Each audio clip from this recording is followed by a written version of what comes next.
अस्सलाम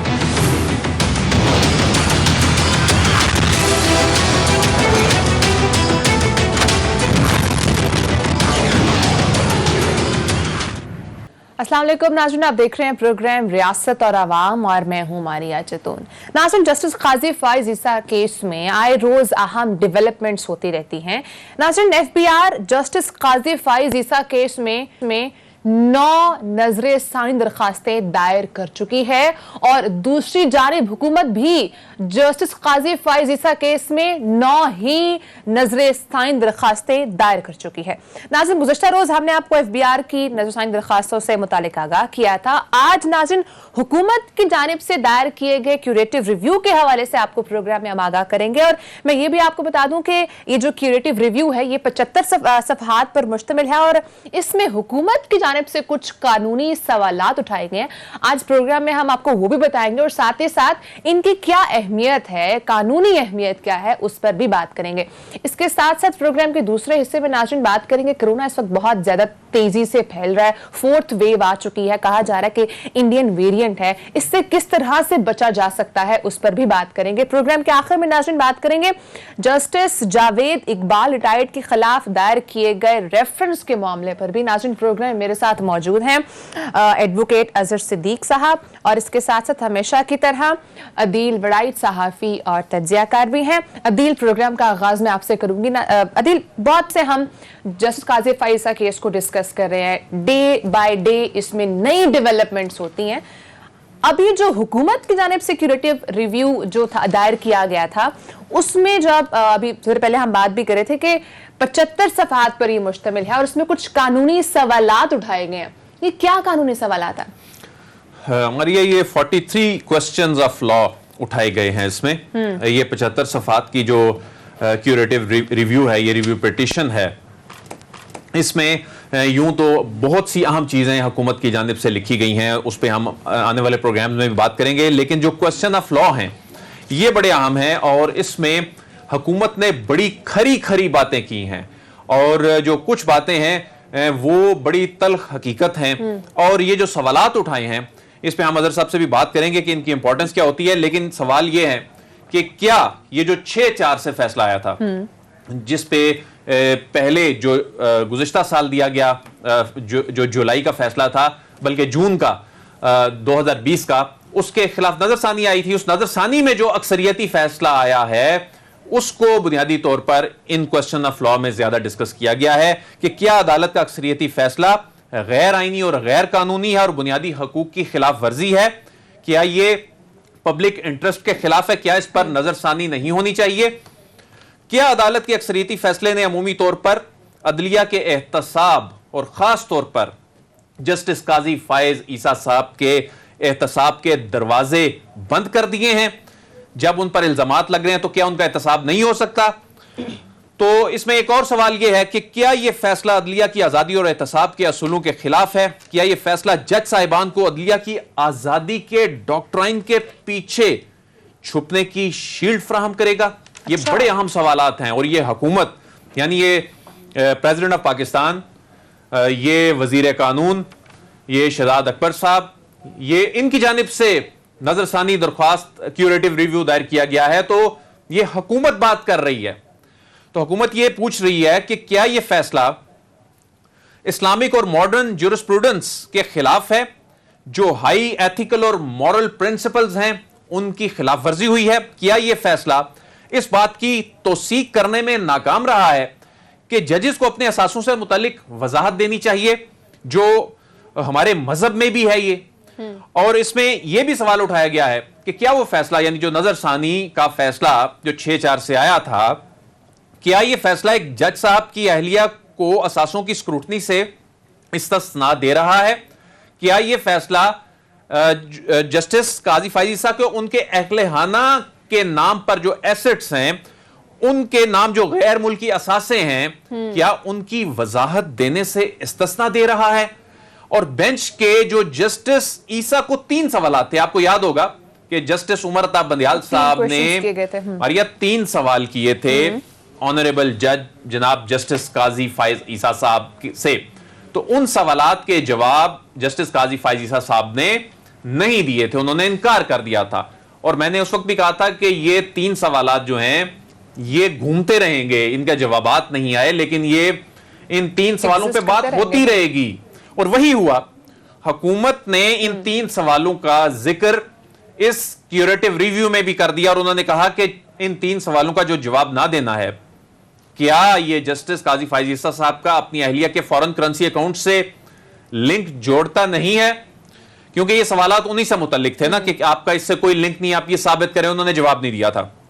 फिर इसमें यह कहा गया है कि क्या अदालती फैसले से सुप्रीम जुडिशियल काउंसिल की जुरिस्डिक्शन की खिलाफ वर्जी हुई है, जो आइन का आर्टिकल 209 है, जो ये कहता है कि एक जज साहब के खिलाफ कार्रवाई किस अंदाज में हो सकती है, यानी उसका तरीकाकार क्या है। और 211 ये कहता है कि सुप्रीम जुडिशियल काउंसिल के जो मामला या फैसला है उसको चैलेंज नहीं किया जा सकता। तो क्या इसकी खिलाफ वर्जी नहीं हुई जुरिस्डिक्शन की? फिर एफबीआर की जो रिपोर्ट है ये तमाम फ्रीकैन को नहीं दी गई। क्या ये नेचुरल जो जस्टिस के असूलों की खिलाफ वर्जी नहीं है? फिर इसमें यह कहा गया है कि क्या अदालती हुक्म में एफबीआर को पार्टी बनाए बगैर एफबीआर के ऑर्डर को कालअदम करार दिया गया है। ये मैंने कल भी बताया कि जो एफबीआर ने भी बुनियादी तौर पर यही प्ले लिया ना कि हमें आपने पार्टी ही नहीं बनाया, हमें आपने सुना ही नहीं, हमें आपने नोटिस ही नहीं दिया और हमारी रिपोर्ट को उड़ा दिया। फिर उसमें यह कहा गया है कि जब एफबीआर की रिपोर्ट में मालूमात आ गई तो क्या यह सुप्रीम जुडिशियल काउंसिल का काम नहीं था इस पर फैसला करती? यह सुप्रीम कोर्ट का काम था, क्योंकि यह सुप्रीम जुडिशियल काउंसिल का काम है जज साहिबान के एहतसाब से मुतल्लिक। तो इसमें यह भी कहा गया है कि क्या अदालती फैसले ने एफबीआर के कानूनी इख्तियार को खत्म कर दिया है। अच्छा, यह बड़ी इंपॉर्टेंट चीज है। देखें, एफबीआर का केस इसमें इसलिए स्ट्रांग नजर आता है, अगरचे अभी इसमें टेक्निकल चीजें, एतराजात, अभी चैम्बर अपीलें, वो सारे उसके बाद एतराजात अगर दूर होते हैं तब आकर इन नुकात पर बात होगी ना। लेकिन ये देखें, नुकात ऐसे हैं कि इनको इग्नोर करना इतना आसान नहीं है। ये हतमी फैसला तो अदालत नहीं करना है कि एफबीआर के पास जो पावर्स हैं वो जो ऑर्डिनेंस है उसके तहत होती हैं। वो जो इनकम टैक्स का ऑर्डिनेंस है या जो दीगर जो एफबीआर के जो कवानीन उससे मुतालिक बनाए गए हैं, तो एफबीआर भी कह रहा था कि अदालत फैसला ना भी करे, हमारी तो ज्यूरिसडिक्शन है। तो हुकूमत ने भी ये कह दिया कि क्या अदालती फैसले ने एफबीआर का इख्तियार ही खत्म कर दिया। और इसमें कहा गया है कि जो बराबरी से मुतल्लिक आर्टिकल है जो तमाम शहरियों को बराबरी के हकूक देता है, क्या उसकी वायलेशन नहीं है ये फैसला। फिर इसमें यह कहा गया है कि क्या नजरसानी केस का अक्सरियती फैसला लिखने वाले जज साहिबान ने मुकम्मल केस के दोबारा दलाइल की, री आर्गुमेंट्स की इजाजत दी, क्योंकि फैसला तब्दील हो गया ना। मेन जो फैसला जो 7-3 से आया था वो तब्दील हो गया। अच्छा, ये आखिरी 2 पॉइंट्स मैं इसलिए बात करूंगा, वैसे 43 तो नहीं पढ़े जा सकते, लेकिन ये बड़े इंपॉर्टेंट है, ये इंपॉर्टेंट हैं। और इसमें हुकूमत ने एक नुक्ता ये उठाया है कि असल फैसला आया 7-3 से, जो जून 2020 में आता है, जिसमें एफबीआर को भिजवा दिया जाता है मामला और जिसमें क्वैश हो जाता है रेफरेंस, लेकिन मामला एफबीआर के पास चला जाता है। असल फैसला आता है 7-3 से। नजरसानी का फैसला आता है 6-4 से। तो क्या 7 जजेस का जो फैसला है इसको खत्म करने के लिए 7 जजेस से जायद का फैसला आना जरूरी नहीं था? तो 6-4 जो है, क्या इससे अलाउ हो सकती है वो नजरसानी? ये बड़ा इंपॉर्टेंट पॉइंट है। और इसमें फिर एक और सवाल पूछा गया है कि क्या 7 रुकनी जो बेंच का हुक्म, यानी 7 जजेस का जो हुक्म है उस वक्त आया था, जो 7-3 से आया था, क्या ये अभी भी मौजूद है? और क्या अदालत को इस पर कोई डिक्लेरेशन सिर्फ देना चाहिए? तो क्या वो एग्जिस्ट कर रहा है? ये बड़े कानूनी सवालात हैं और ये सवालात जो उठा दिए हैं हुकूमत ने, इसमें ये मामला जब अब अदालत में आएगा तो यकीनन जो कानूनी माहिरीन भी हैं, अगर अजहर सिद्दीक साहब से हमारी अभी बात भी हो जाए, लाइन पे लेने की कोशिश भी कर रहे हैं। मुझे बताया कि जैसे से आपने कुछ जो मेन इंपॉर्टेंट जो सवालात हैं उनको हाईलाइट किए है। मुझे बताया कि जो जितने भी जो कानूनी सवालात हैं इनकी कानूनी हैसियत क्या है? देखें, बुनियादी तौर पे तो ये जो कानूनी सवालात हैं ना, ये एक ग्राउंड बनाई है हुकूमत ने अपनी, और इनकी बुनियाद पे आगे हुकूमत ने प्रेयर भी उन्होंने रखी है अदालत के सामने, और उसमें उन्होंने कहा है कि ये जो फैसला है इसको कालादम करार दिया जाए, इसे सेट असाइड जो है वो करार दिया जाए। तो ये जो कानूनी सवालात हैं ये वैसे अदालत में जाकर वकील साहब ने उठाने हैं, ये भी मैं आपको बता दूं आज के इस प्रोग्राम के तवसुत से कि इस केस में कोई भारी भरकम यानी कद काठ वाला एक बड़े वकील साहब जो हैं उनकी एंट्री हो सकती है। हुकूमत की जानिब से? जी, हुकूमत की जानिब से। अच्छा। उसकी एक रीजन ये है कि फरोग नसीम साहब, देखें फरोग नसीम साहब ने ये केस लड़ा। फरोग नसीम साहब के बारे में तो वैसे कहा जाता है ना कि वो हारा हुआ केस नहीं लेते, वो हमेशा जीता हुआ केस लेते हैं। और उन्होंने वो जो 7-3 का फैसला आया था ना, वो फरोग नसीम साहब ने लड़ा था केस। और उसके बाद फिर जब नजरसानी आई थी, नजरसानी में फरोग नसीम साहब नहीं आए। अच्छा, उसकी रीजन ये है कि जो ये प्रैक्टिशनर्स का जो लीगल प्रैक्टिशनर्स का एक्ट है उसके तहत वो कोई वजीर रहते हुए आप नहीं लड़ सकते ना।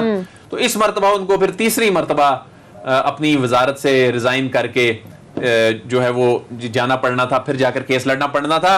अब इस केस में अनएक्सपेक्टेड है। कोई कुछ नाम है अभी मेरा ख्याल है मुनासिब नहीं है, लेकिन कोई बड़े वकील साहब की एंट्री इस केस में हो सकती है। अच्छा। जब ये मामला नजरसानी जब दरख्वास्त लगेगी। अच्छा, जो ये लोग कह रहे हैं ना कि ये कैसे हो सकता है कि रिव्यू के बाद रिव्यू आ जाए, ऐसा तो कभी पाकिस्तान में हुआ ही नहीं। अच्छा, इसकी कई मिसालें वैसे तो बैरून मुमालिक में मौजूद हैं, लेकिन इस केस में एक बड़ा अहम पॉइंट है। वो पॉइंट ये है, एफबीआर कह रहा है जी मुझे तो सुना ही नहीं आपने, मुझे तो आपने पार्टी ही नहीं बनाया, तो मेरे लिए तो यही रिव्यू है।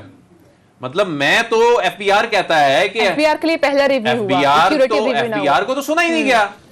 अब उसे किस तरह जो नेचुरल जस्टिस के प्रिंसिपल हैं उसकी खिलाफ वर्जी की जा सकती है, एफबीआर का ये पॉइंट है। तो ये इस बुनियाद पे हुकूमत कॉन्फिडेंट नजर आती है, इस बुनियाद पर एफबीआर कॉन्फिडेंट नजर आता है कि ये जो चीजें सामने आ चुकी हैं इनको सिर्फ अगर टेक्निकल बुनियादों पर ही, यानी टेक्निकली हुआ ना, अगर जी जस्टिस काजी फायज ईसा साहब की अहलिया जो हैं उनको सुना नहीं गया, हालांकि उन्हें सुना गया था लेकिन उन्हें फॉर्मल नोटिस नहीं दिया गया। एफबीआर कहता है हमें तो नोटिस भी नहीं दिया गया, हमें तो सुना भी नहीं गया, हमसे पूछा भी नहीं गया, हमारी रिपोर्ट ही उड़ा दी। और ये तो हम कानून के तहत अपना काम कर रहे थे। एतराजात भी उठाए जो हमने गुज़िश्ता रोज प्रोग्राम में नाज़रीन डिस्कस किए थे, और उसके साथ साथ अब एफबीआर ने ये इस्तदा भी की है कि उनको केस में जो है वो पार्टी बनाया जाए।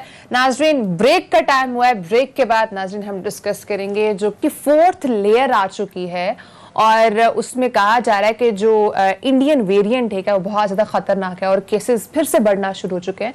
इसका क्या आगे होगा, क्या लॉकडाउन की तरफ फिर जाएंगे? उसके साथ साथ नाज़रीन, जो लोग वैक्सीनेट हो चुके हैं वो भी बहुत सारे सवाल उठा रहे हैं कि क्या अब हम मतलब क्योर हैं इससे या दोबारा भी हो सकता है। तो तमाम सवालों के जवाब हमारे साथ ब्रेक के बाद नाज़रीन जावेद अकरम साहब मौजूद होंगे, उनसे बात करेंगे, साथ ही रहेगा।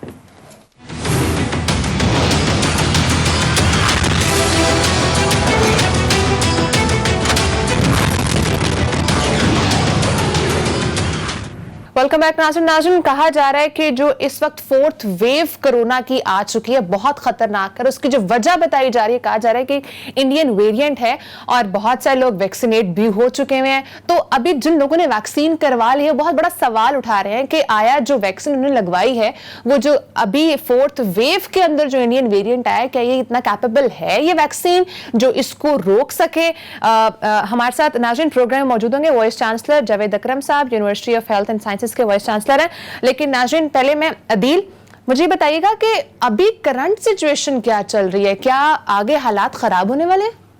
देखें 1 पॉइंट समथिंग जो था, जो पॉजिटिविटी की रेशो थी, तो वो यानी 1 के फिगर में आ गई हुई थी, तो सुख का सांस ले रहे थे कि जी शुक्र है ये पॉजिटिविटी जो रेशो है ये नीचे गिरी है। लेकिन अब से तकरीबन 2-3 हफ्ते पहले जो एनसीओसी ने एक आर्टिफिशियल इंटेलिजेंस मॉडल बनाया था, उसमें उसने पहले प्रिडिक्ट कर दिया था कि ये जो 4th वेव है ये आ सकती है और अब ये बाकायदा आ गई है। तो अब वो जो फिगर्स 1 कुछ होते थे 7-8, अब वो 4 को टच कर रहे हैं। तो आज की जो सूरत हाल है 3.63 है, 2 दिन पहले ये 4 थी।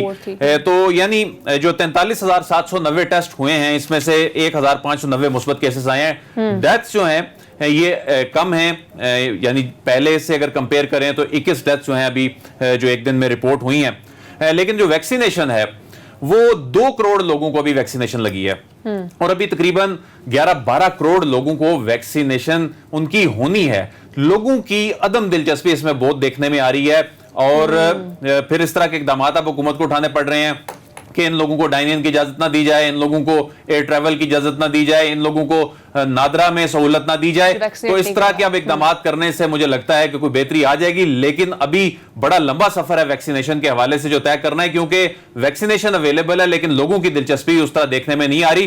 तो डॉक्टर साहब से मैं मारिया आपकी इजाजत से सवाल ये करना चाहूंगा। डॉक्टर साहब बहुत शुक्रिया आपने वक्त दिया। डॉक्टर साहब, एक ये तशवीश पाई जा रही है, मुख्तलिफ खबरों में भी ये सुनने को मिला कि जी फाइजर ही ज्यादा मुअस्सर है, खास तौर पर ये जो इंडियन वेरिएंट है जो डेल्टा है, लेकिन हमें तो यहां पर चीनी वैक्सीन अवेलेबल है, साइनोवैक या साइनोफॉर्म या कैनसाइनो। तो डॉक्टर साहब, हमारे लिए क्या आप समझते हैं कि पाकिस्तानियों के लिए अब क्या करना है, क्योंकि फाइजर तो उस तरह अवेलेबल नहीं है बड़ी तादाद में, बड़ी मिकदार में, तो क्या ये वैक्सीन रोक पाएगी इस डेल्टा वेरिएंट को? बहुत शुक्रिया बड़ैत साहब। देखें, हमें समझने वाली चीज़ ये है कि ये 2019 को जब मंजर आम पे आई वायरस वुहान से, जब इसका स्विच हुआ हॉर्सशू बैट से ह्यूमन को, तो उसके बाद ह्यूमन टू ह्यूमन ट्रांसमिशन ही हो रही है। और ये एक बहुत बड़े साइज़ की आरएनए वायरियन है। और इम्पॉर्टेंट चीज़ ये है कि इसकी 39,000 म्यूटेटिंग पोजीशंस हैं, यानी कि इसमें जो म्यूटेशंस आने की पॉसिबिलिटी है फ्यूचर में या पहले, वो 39,000 है। तो ये जो भी वायरस होगी और आरएनए होगी और वो रैपिडली डिवाइड करेगी, उसमें बहुत सारी वेरिएशंस भी आएंगी उसके आरएनए में और म्यूटेशंस भी आएंगी। तो जाहिर है कि अभी पहले हमारा यूके जो वेरिएंट था B117, अभी तक वो बहुत ज़्यादा सबसे कॉमन वही है पाकिस्तान में, और अब south African, lambda, alpha, delta, ये सब हैं। डेल्टा जो वेरिएंट की बात आप कर रहे हैं, जिसको हम इंडियन कहते हैं वेरिएंट या डबल म्यूटेंट कहते हैं स्ट्रेन, इसमें 12 म्यूटेशंस हैं और कुछ तकरीबन 9 के करीब वेरिएशंस हैं इसके आरएनए में जो मौजूद हैं।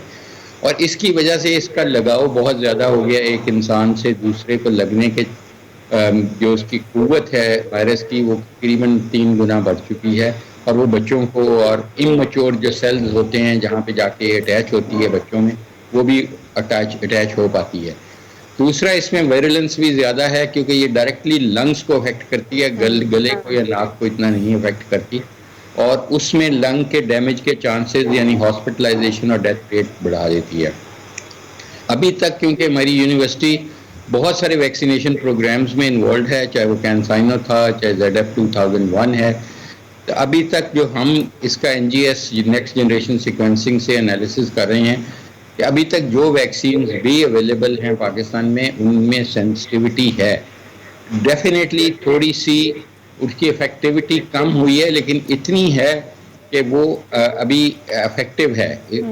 लेकिन यहाँ मैं ये वार्न करता चलूँ कि कोई दुनिया की वैक्सीन, चाहे वो फाइजर है, चाहे मॉडर्ना है, चाहे मैसेंजर RNA है, या कोई, वो 100% तो इफेक्टिव कोई भी नहीं है। मैक्सिमम जो इफेक्टिवनेस है वो 70% से लेके 90-93% तक है। अब इफेक्टिवनेस जो ज़्यादा है, जो 100% इफेक्टिवनेस है, वो ये है कि अगर आप बीमार होंगे भी, आप उन अनफॉर्चुनेट लोगों में हैं जिन्होंने वैक्सीन लगवाई है और वो बीमार हो गए हैं, तो आपको मोर्टेलिटी का चांस बिल्कुल नेग्लिजिबल और ख़त्म हो जाएगा, और आपको लंग डैमेज का भी चांस ख़त्म हो जाएगा, आपको हॉस्पिटलाइजेशन की नहीं ज़रूरत पड़ेगी।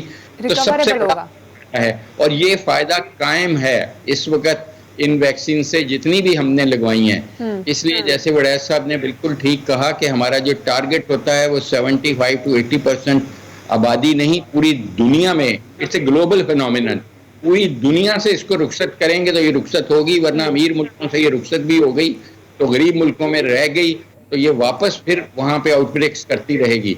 इन वैक्सीन वर्ल्ड हम कहते हैं कि nobody is safe unless everybody safe.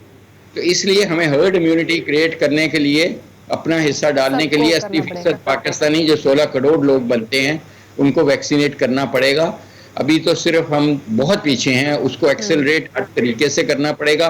I don't think कि अगर आप नादरा की सर्विसेज डिनाई कर दें या सैलरीज डिनाई कर दें तो ये इतनी कोई बढ़ेगी। हमें लोगों का जो आप अभी इस वक्त कर रहे हैं यही करना है कि उनका माइंडसेट बदलना है, उनके मिसपरसेप्शंस, अवेयरनेस क्रिएट भी करनी है। डॉक्टर साहब मुझे बताइएगा, जिस तरह अभी आपने बात की कि डिफरेंट वेरिएंट्स हैं और वैक्सीन भी डिफरेंट हैं, तो क्या हर वेरिएंट के लिए डिफरेंट वैक्सीन करवानी पड़ेगी? नहीं नहीं, ऐसा नहीं है फिलहाल, कुछ ऐसा नहीं है फिलहाल। एविडेंस यही है कि जितनी भी वैक्सीन अवेलेबल हैं जो WHO ने अप्रूव की हैं या हमारी यूनिवर्सिटी ने, अभी हम ZF 2001 पे काम कर रहे हैं जो ट्रिपल डोज वैक्सीन है, उसका मैं आपको क्लियरली बता सकता हूं कि वो बिल्कुल इफेक्टिव है इन तमाम वेरिएंट्स पे जितने भी अभी आए हैं। वो तो 100% इफेक्टिव है, बाकी भी वो क्योंकि ट्रिपल डोज है और बिल्कुल लेटेस्ट वैक्सीन वो है। इसी तरह बहुत सारी नई पेप्टाइड बेस्ड वैक्सीन हैं, जर्मनी डेवलप कर रहा है, वो भी इफेक्टिव हैं। लेकिन जो पुरानी वैक्सीन हैं जिनको हम फर्स्ट जनरेशन वैक्सीन कहते हैं, वो भी इफेक्टिव हैं इस चीज़ में कि आपको बीमारी से शायद वो ना रोक पाएं लेकिन सीरियस डिजीज से रोक पाएंगी, विच मीन्स कि आपकी ज़िंदगी को ख़तरा नहीं होगा। तो यही बहुत बड़ा एक बोनस है जो आपको मिल रहा है कि आपकी ज़िंदगी बच रही है। थोड़ी बहुत अगर बीमारी नज़ला जुकाम हो भी गया तो क्या फर्क पड़ता है। डॉक्टर साहब, ये ट्रिपल डोज वैक्सीन जो है ये किसके ताउन से बना रहे हैं, और आप ये कह रहे हैं कि ये 100% इसका जो एफिकेसी रेट है? देखें, अभी इसका इंटरम रिलीज हम कुछ तकरीबन 19,000 लोगों में हमने ट्रायल किया है पाकिस्तान में, और अभी हमने रिलीज नहीं किया। मेरा ख्याल है कि एक हफ्ते में हम इसको इंशाल्लाह रिलीज कर देंगे। इंटरम रिलीज में ये देखा गया है कि ये वैक्सीन एनहुई की है कंपनी, जो कि एक बहुत बड़ी मल्टीनेशनल कंपनी है, और ये सेल बेस्ड वैक्सीन है। ये फ़र्क है बाकियों में से, और इसमें हैमस्टर ओवरी को लेके उसको प्लेटफॉर्म बनाया गया। ये वायरल वेक्टर वैक्सीन नहीं है, ना ये मैसेंजर RNA वैक्सीन है। It's a totally new type of vaccine. तो इसकी कैपेसिटी होगी कि हर किस्म के वेरिएंट को कैटर कर सके? इस वक्त तक जितने देखें, वो ये कहना तो इम्पॉसिबल है कि फ्यूचर में जो इसमें म्यूटेशंस आनी है या म्यूटेशन, ये आप याद रखें म्यूटेट कर रहा है। 6 to 7 ईयर्स ये आती रहनी है, वेरिएशंस भी और म्यूटेशंस भी। इनको सिर्फ सकते हैं हम, दुआ कर सकते हैं, हम नहीं रोक सकते इनकी म्यूटेशंस को। हमारी कोशिश ये होनी चाहिए कि जब ये ज्यादा म्यूटेट करने से पहले हम इसको एरेडिकेट कर दें। That is the race against time, कि आप जितनी जल्दी अपनी पॉपुलेशन को वैक्सीनेट कर लेंगे और इसको हर्ड इम्यूनिटी क्रिएट कर देंगे, देन इसको चांस नहीं देंगे कि म्यूटेट करे, क्योंकि ये रुखसत हो चुकी होगी। तो डॉक्टर साहब, जिन लोगों ने कैनसाइनो, साइनोवैक या साइनोफार्म, ज्यादातर लोगों ने चूंकि ये वैक्सीन पाकिस्तान में लगवाई है, तो उनको परेशान होने की जरूरत नहीं है कि अगर उन्होंने प्रॉपर वैक्सीनेशन करवा लिया, वो मुकम्मल वैक्सीनेटेड है, तो इसका मतलब है कि खुदा ना खास्ता जो शरह अमवात है वो उतनी नहीं होगी जितनी माजी में थी। अगरचे बीमारी फैलेगी भी, लेकिन शरह अमवात जो है कंट्रोल रहेगी। लेकिन मैं यहाँ वड़ैस साहब आपको ये बता दूं कि जो हमारा मुशाहिदा है क्लिनिकल सेंस है, इसमें स्टडी कोई नहीं है, वो ये है कि over the time immunity fall होती है, और हमारा ख्याल है कि 6 महीने लगाने के बाद हमें दोबारा बूस्टर चाहिए होगा। इनफैक्ट फाइजर ने FDA को अप्रोच किया है कि हमें एक 3rd डोज लगाने की इजाज़त दी जाए। जिसका कैनसाइनो का आपने जिक्र किया, इसमें 29,000 लोगों का हमने ट्रायल किया था, और इसको 75% इफेक्टिव पाया था बीमारी टोटली रोकने में, 100% इफेक्टिव पाया था सीरियस बीमारी रोकने में।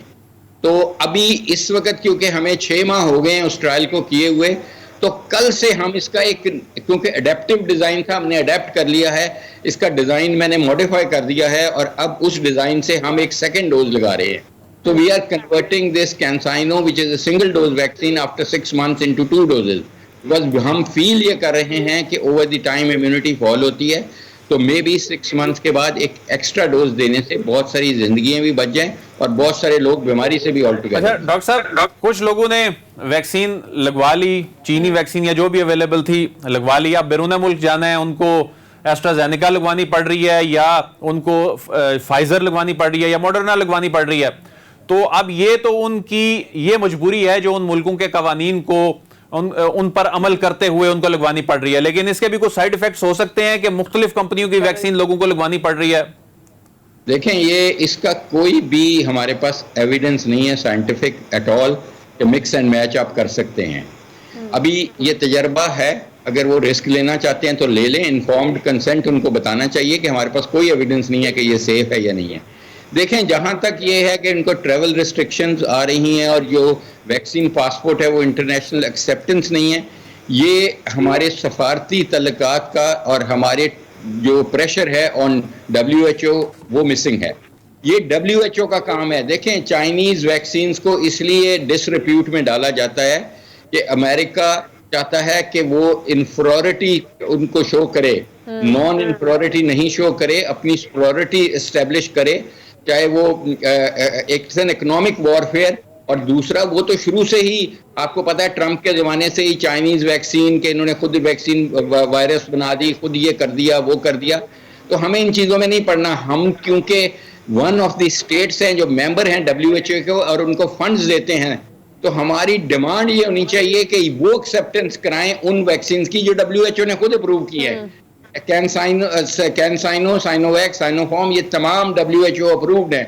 तो WHO की अप्रूवल का फायदा क्या हुआ कि अगर कुछ मुल्क जो अपनी वैक्सीन के अलावा कहेंगे कल को पाकिस्तान वैक्सीन बना ले, तो क्या हम ये कहेंगे कि जी बाकी मुल्कों की वैक्सीन लगे हुए हमारे मुल्क में नहीं आ सकते? तो ये तो देखें इंटरनेशनल एजेंसी है, ये तो वीकनेस है WHO की, और उनका दरवाजा खोलना चाहिए और हमें उनको कहना चाहिए कि वो हमारे पैसेंजर्स को, हमारी पॉपुलेशन को प्रोटेक्ट करें। जब उन्होंने कंप्लाई किया है हमारे लोगों ने और उनकी अप्रूव्ड वैक्सीन हमने लगवाई हैं, तो फिर उस अप्रूवल का फायदा क्या अगर हम उनको बार बार सब्जेक्ट करें? कल को कोई और मुल्क है, सऊदी अरेबिया है, वो कुछ और कह रहा है। This is very unfortunate. और इसमें रेगुलेटरी एक ही है जो इंटरनेशनली रेगुलेटर है हेल्थ में, वो WHO है। उसकी अप्रूवल काफी होनी चाहिए। अगर वो उससे अप्रूव्ड वैक्सीन आपने लगाई है तो that should be globally accepted everywhere. ठीक है। अच्छा डॉक्टर साहब, लास्ट क्वेश्चन इसका जवाब दे दीजिएगा। मुझे बताइएगा, इस में आपने बात की है कि जो किनसाइनो वगैरह जिन लोगों को लग रही है वो हम शायद उनको सेकंड डोज भी लगवाएं, तो क्या ये भी पॉसिबल है? क्योंकि कुछ जो वैक्सीन हैं वो कहा गया था कि वो 1 डोज है, 1 शॉट वैक्सीन हैं, तो क्या वो भी उसमें भी हम देख सकते हैं कि शायद सेकंड डोज लगे, या जिनकी सेकंड है उनकी थर्ड भी लगे? हाँ, दो वैक्सीन हैं जो सिंगल डोज क्लेम करती थी, एक तो कैनसाइनो और दूसरी जॉनसन एंड जॉनसन की, जिसके साथ ऑब्वियसली क्लॉटिंग का कॉम्प्लिकेशन आई। तो क्योंकि हमने तो ट्रायल अपनी यूनिवर्सिटी में 29,000 वॉलंटियर्स का कैनसाइनो पे किया, तो हम तो इसके लिए रिस्पॉन्सिबल है। मैं आपके जरिए सबको बता सकता हूँ जो हमारे वॉलंटियर्स है कि उनको हम वॉलंटियरिंग फी भी दोबारा दे रहे हैं, उनसे इन्फॉर्म्ड कंसेंट भी दोबारा ले रहे हैं, और उनको एक एक्स्ट्रा फ्री ऑफ कॉस्ट हम डोज लगा रहे हैं उनके फायदे के लिए। जाहिर है हमारी स्टडी में अडेप्ट किया है हमने, हमें जवाब आ जाएगा कि 2 डोजेस से कितनी, 1 डोज से कितनी प्रोटेक्शन थी और 2 से कितनी है। जाहिर है ये स्टडी अभी 1.5-2 साल चलती रहेगी फॉर सेफ्टी एंड एफिकेसी, तो हम आपसे रिजल्ट शेयर कर लेंगे। लेकिन मैंने आपको पहले भी बताया कि मेरा क्लिनिकल परसेप्शन ये है कि over the time immunity fall होती है। शुरू में आपकी मैक्सिमम इम्यूनिटी आती है डेढ़ माह बाद या 2 माह बाद। और यहाँ मैं ये भी बता दूं, इम्यूनिटी डजंट मीन कि आप एंटीबॉडी टेस्ट कराते फिरें। आप वैक्सीन तो फ्री लगवा रहे हैं, आपने चांदी की हुई है लेबोरेटरीज की कि हर बंदा कहता है एंटी स्पाइक एंटीबॉडीज करानी है, वो 5-6 हज़ार रुपए का टेस्ट है। There is absolutely no need, because antibodies की एब्सेंस डज नॉट मीन कि आप प्रोटेक्टेड नहीं हैं, और एंटीबॉडीज की प्रेजेंस डजंट मीन आप प्रोटेक्टेड हैं। देखें 2 किस्म की इम्यूनिटी है, एक बी सेल मीडिएटेड है, इनेट इम्यूनिटी, इमीडिएट इम्यूनिटी, वो मेजरेबल है, वो आप एंटीबॉडी कराते हैं, IgG IgM वगैरह। लेकिन जो असल इम्यूनिटी है वो आपकी एडेप्टिव इम्यूनिटी है, T सेल मीडिएटेड इम्यूनिटी, वो तो आप मेजर कर ही नहीं सकते लैब में। तो इसलिए मैं समझता हूँ कि कोई जरूरत नहीं है इतने पैसे भी जाए करवाया जाए एंटीबॉडीज टेस्ट। ठीक है, बहुत शुक्रिया डॉक्टर साहब, प्रोग्राम दिया। नाज़रीन, ब्रेक का टाइम है, ब्रेक के बाद अगले टॉपिक पे बात करेंगे, साथ ही रहेगा।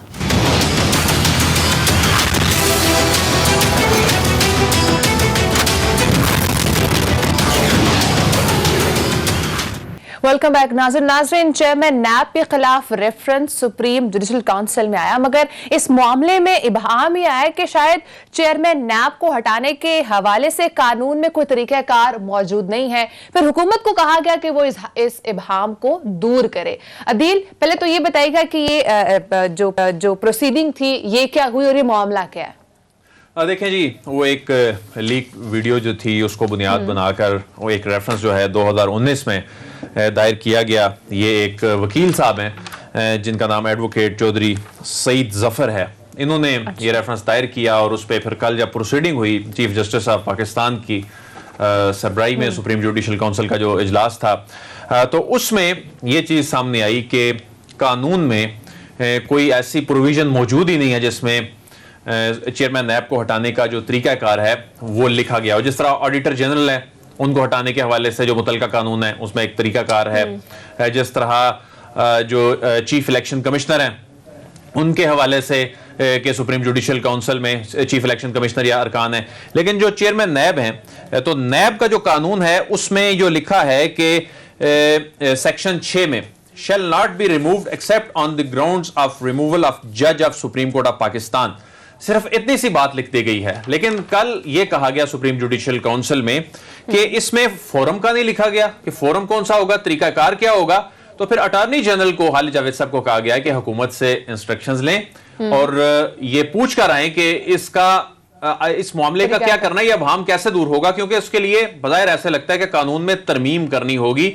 और कानून में तरमीम इसलिए करनी होगी कि 2001 में असफन यारवली केस में ये अदालत कह चुकी है कि तरीकाकार वज़ा किया जाए, क्योंकि उससे पहले उनकी जो ड्यूरेशन थी, उनका टेन्योर जो था वो गैर वाज़े था, फिर उनके हटाए जाने से मुतल्लिक तरीका वो नहीं था। तो इसमें फिर जो सेक्शन 6 में ये लिख दिया गया कि सुप्रीम कोर्ट ऑफ पाकिस्तान के जो जज को हटाए जाने का जो तरीकाकार है यानी उस तरह हटाया जाएगा, लेकिन ये नहीं बताया गया, ना फोरम को सही तरह डिफाइन किया गया, ना तरीकाकार को डिफाइन किया गया।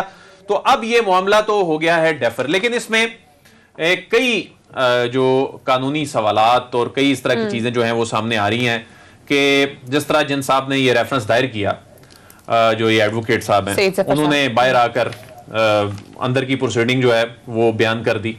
अब सुप्रीम जुडिशल काउंसिल की जो प्रोसीडिंग है ये इन कैमरा होती है और ये भी कहा जाता है जी कि ये यानी आपको ओथ भी देना पड़ता है कि आप बाहर जाकर इस तरह चीजें डिस्क्लोज नहीं करेंगे, लेकिन इन्होंने आकर वो बिल्कुल खुले अंदाज में कहा कि जी अंदर क्या क्या हुआ। और तो ये सारी चीजें जो हैं इसके अपने हर कॉन्सिक्वेंसेस हैं। तो बहरहाल चेयरमैन नैब वाला जो मामला है ये तो हो गया है डेफर, और अब ऐसे लगता है कि हुकूमत जो कानून में हुकूमत ने तरमीम करनी है अब आगे जाकर, जिसके बारे में आप बता भी रहे थे दिल के नैब के कानून में अब शायद तरमीम होने जा रही है, तो क्या उसमें इस मामले को वाजे करेंगे? देखें, करना तो इसलिए भी इनको चाहिए, वाजे तो होना चाहिए। अच्छा। क्योंकि ये असफन यारवली केस में अदालत का हुक्म भी है और उसमें इस तरह अब गैर वाजे नहीं छोड़ा जा सकता। तो ऐसा लगता है कि आने वाले दिनों में जो ऑर्डिनेंस में तरमीम होगी इसमें भी तरमीम होगी। अच्छा, और हाँ, इसमें भी तरमीम होगी। और चेयरमैन नैब जो हैं, चूंकि वैसे ही ये तो अक्टूबर में रिटायर हो रहे हैं, ये अक्टूबर में रिटायर हो रहे हैं, लेकिन जिसने भी आगे चेयरमैन नैब आना है या कोई कानून में तरमीम की सूरत में कोई इन्हें को कंटिन्यू करना पड़ जाए, मतलब ऐसी भी पॉसिबिलिटीज हो सकती हैं, या कोई जिसने भी नया आना है, तो उस सूरत में हटाए जाने का तरीकाकार जो है इसमें अबहम इतनी बड़ी पोस्ट जिस पर पूरा पाकिस्तान बात कर रहा हो, जिस पोस्ट से मुतल्लिक और उनका अपोजिशन पड़ी हो, और तो अब मेरे ख्याल में चूंकि मामला नोटिस में आ गया तो इस मामले पे आपको लग रहा है कि आगे चैलेंजिंग सिचुएशन हो सकती है गवर्नमेंट के लिए, क्योंकि जब तक वो लीडर ऑफ ऑपोजिशन को नहीं लेंगे एतबाद में तब तो वो नहीं आ सकेगा, तो फिर किस तरह से ये इसको कटर किया जाएगा? अच्छा, अब एक ऐसे मौके पर जब अपोजिशन की जानिब से पॉलिटिकल विक्टिमाइजेशन का इल्जाम भी लगाया जा रहा है और चेयरमैन नैब जो 2017 में अपॉइंट होते हैं, उस वक्त नून लीग और पीपल्स पार्टी की हुकूमत जो है इन्हें अपॉइंट, यानी People's Party leader of opposition और नून लीग के जो प्राइम मिनिस्टर हैं वो इन्हें अपॉइंट करते हैं, शाहिद खाकान अब्बासी साहब। अच्छा, अब उसमें जो अब तक का टेन्योर गुजरा है उसमें नैब पे इन्होंने बड़े तीर बरसाए हैं, नैब पे इल्जामात लगाए हैं और कहा गया जी कि नैब हमारे खिलाफ इस्तेमाल हो रहा है। तो अब एक ऐसे वक्त में नैब के चेयरमैन की तकर्री अब से चंद महीने बाद एक बहुत बड़ा चैलेंज होगा। और इसमें एक और चीज भी हो सकती है, मैं बताऊं कि अगर अपोजिशन, जाहिर है लीडर ऑफ अपोजिशन नहीं साथ बैठते या प्राइम मिनिस्टर नहीं बैठते, लेकिन अब शायद ये भी हो सकता है अपोजिशन की कोशिश हो कि इस मामले को डिले किया जाए। उसकी रीजन है सारा मामला ही रुक जाएगा, यानी जावेद इकबाल साहब रिटायर हो जाते हैं, उसके बाद नई अपॉइंटमेंट नहीं होती, तो बहुत सारे रेफरेंसेस का मामला, जो चेयरमैन के इख्तियारात हैं, वो सारी चीजें रुक जाती हैं।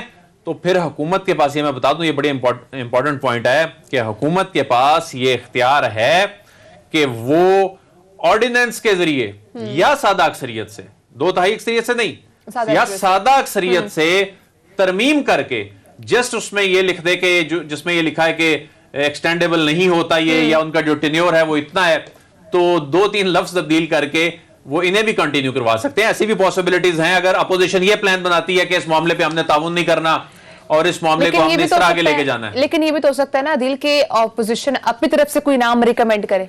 देखें ये वैसे तो किया ये जाए। है जावेद इकबाल साहब का नाम जो इनको लाने वाले तो शाहिदा खान यही अब्बासी हैं। साहब ने और खुर्शीद शाह साहब इन्होंने दिया था, और ये अपोजिशन की अब जो अपोजिशन देगी हो सकता है हुकूमत उसे तस्लीम भी करे, लेकिन ये इतना आसान नहीं होगा। जिस तरह चीफ इलेक्शन कमिश्नर और अरकान के मामले पर वो एक डेडलॉक सा पैदा हो गया था, इस मामले पर ज्यादा डेडलॉक पैदा होने का इम्कान है, क्योंकि इस पे ऑपोजिशन को बहुत ज्यादा जो है ना वो सवालात रेज करती है चेयरमैन नैब की तकर्रुर के ऊपर और फिर एहतसाब के अमल के ऊपर भी।